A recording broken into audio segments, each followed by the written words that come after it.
నెల్లూరు జిల్లాలోని Krishnapatnam port Juvvaladinne fishing harbour కి వందల సంఖ్యలో బోట్లు చేరుకున్నాయి. దీంతో మత్స్యకారులు తీవ్ర ఇబ్బందులు ఎదుర్కొంటున్నారు. దీనిపై మరింత సమాచారాన్ని మా ప్రతినిధి మహేష్ అందిస్తారు. మోందా తుఫాను కారణంగా నెల్లూరు జిల్లా మొత్తం కూడా పెద్ద ఎత్తున భారీ వర్షాలు కురుస్తూ ఉన్నాయి. ఈ నేపథ్యంలో చేపల వేట సాగే పరిస్థితి లేదు. సముద్రంలో అలల ఉధృతి గంటకి కూడా పెరిగిపోతుంది. రాకాసి అలలు ముందుకు దూసుకొస్తున్నాయి.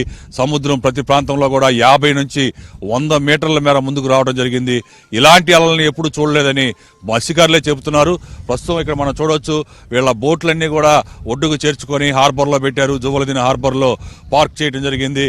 వీళ్ళంతా కూడా మత్స్యకారులు ఒకసారి ఒక బోట్లోకి వెళ్ళారంటే దాదాపు 15 నుంచి 20 రోజుల పాటు, నెల రోజుల పాటు, మరికొన్ని బోట్లు అయితే 2 నెలలు 3 నెలల పాటు సముద్రంలోనే ఉంటూ అక్కడే వండుకొని అక్కడే తింటూ వీళ్ళంతా కూడా చేపల వేట సాగిస్తుంటారు.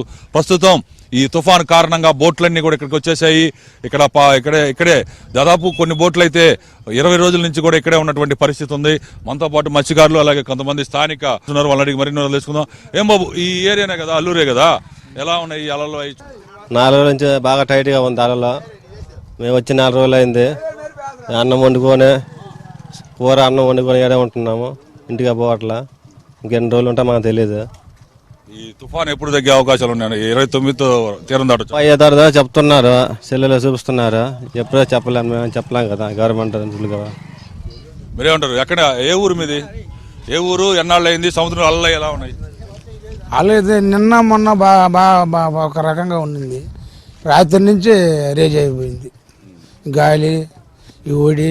కొంతమంది మత్స్యకారులు చెప్తున్నారు చాలా తుఫాన్లు చూసావు కానీ ఈసారి అలలు మరీ ఎక్కువగా ఉన్నాయి అన్నారు. మీరేమంటారు? ఇప్పుడు రేజ్ అయినట్టుగా కనిపిస్తూ ఉంది మాకు. అందుకని కార్లో పెట్టేశాను. ఇది 3వసారి పెట్టడం కార్లో. వచ్చి 10 రోజులు అవుతా ఉంది బోట్లు వచ్చి. ఈ ఒడికి ఏం పడట్లేదు. ఈ వర్షానికి దానికి లాగలేకపోతున్నాం బోటు. ఇప్పుడు వచ్చి కార్లో పెట్టేశాను. మా ఊరు వచ్చి నెల్లూరే, తాజిల్పాలెం. చెన్నై నుంచి అక్కడి నుంచి వస్తాం అనమాట.